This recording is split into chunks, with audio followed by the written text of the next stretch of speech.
Hello guys. So, nila. Oh, wow. Everyone has a plate. Ilang pagkaon guys sa Kenya guys. What called in Kenya this Easter? Beef stew. Beef stew. Beef. This one? Spinach. Easter, this one. Garlic. Ugali guys. O ugali. Kung kinsa nakailaan ni ugali guys, mo lang pagkaon sa Kenya guys. I bring And this is spinach. You a spoon.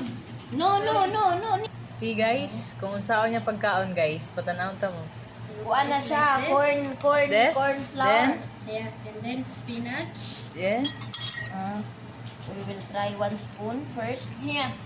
Then And Then the beef. then the beef. The beef. Wow. Now, when then, you eat, you didn't put. then how to eat? when you eat, you take this one Then and you take from this, and from this, Huh? and also from this. wow. Mo na lang pagkaon guys. Bring on your spoon. Wow. Don't try. And we bring Good. the bread. No, she will not like this. Mo na yung pagkaon guys. So kung Spinach. kinsa and tong beef. nasa Kenya guys nga Pinoy or Pilipina, mo ni pagkaon sa Kenya. Uy. Wow. It's Like balanghoy, right? what is bangoy? What is balanghoy? You don't want